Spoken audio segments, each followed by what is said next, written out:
অত্যাবশ্যকীয় সংস্কারে কাজের পরিধি নির্ধারণ করবে অন্তর্বর্তীকালীন সরকারের মেয়াদ। ডক্টর মোহাম্মদ ইউনূসের সাথে বৈঠকে এমন পরামর্শ দেন দৈনিক পত্রিকার সম্পাদকরা। প্রধান উপদেষ্টার বাসভবন যমুনাতে অনুষ্ঠিত বৈঠকে সরকারের ভুল ত্রুটি ধরিয়ে দিতে সাংবাদিকদের প্রতি আহ্বান জানান ডক্টর ইউনূস।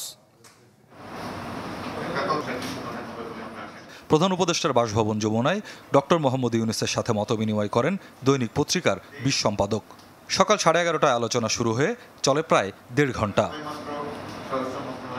এ সময় জাতীয় ঐক্য, স্বাধীন ও মুক্ত গণমাধ্যম, সংস্কার সহ বিভিন্ন ইস্যুতে আলোচনা হয়। প্রধান উপদেষ্টা ও অন্তর্বর্তী সরকারের যে কর্মকাণ্ড তার সাথে একাত্মতা ঘোষণা করেন সম্পাদকরা।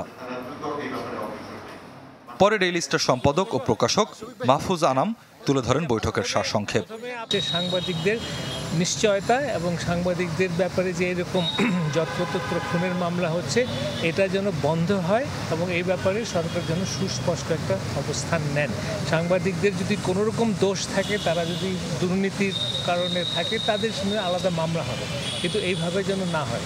উনি বলেছেন যে আমরা যেন সোচ্চারভাবে এই সরকারের ভুল ত্রুটি হলে আমরা যেন নির্দ্বিধায় সুস্বাদু বাদাম, তিল আর স্বাস্থ্যকর গ্লুকোজ সব মিলিয়ে প্রাণ পিনাট বার, স্মার্ট কিছু খাও, সেটা কাগজে ছাপি। সম্পাদকদের সাথে আলোচনা হয় অন্তর্বর্তী সরকারের মেয়াদ নিয়েও।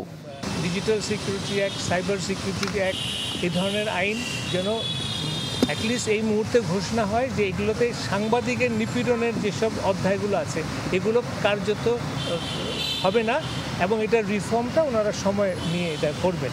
অন্তর্বর্তীকালীন সরকার কতদিন এটা থাকবে এটা আমাদের কাছে উনি জিজ্ঞেস করেছেন। এটা নিয়ে অনেকেই মতামত দিয়েছেন বিভিন্ন সময়, কিন্তু মূল কথা যেটা আসছে সেটা হলো যে এই সরকারের এজেন্ডা কি, সেই অনুপাতে সময়।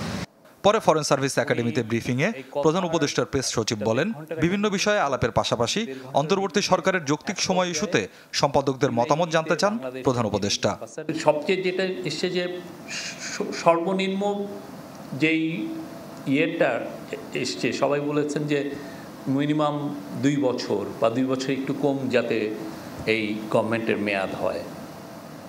বাট বেশিরভাগই এই যৌক্তিক সময় নিয়েও বলতে চান না। তারা বলেছেন যে যে এজেন্ডাটা বা যেই কাজটা ওনারা করবেন সেই কাজটাই আসলে ডিটারমাইন করবে ওনারা কতদিন থাকবেন।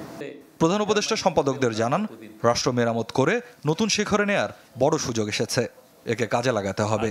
মাননীয় প্রধান উপদেষ্টা তার বক্তব্যে বলেছেন যে এটা একটা মস্ত বড় সুযোগ। স্বপ্নিল শাহরিয়ার শিশির, চ্যানেল 24, ঢাকা।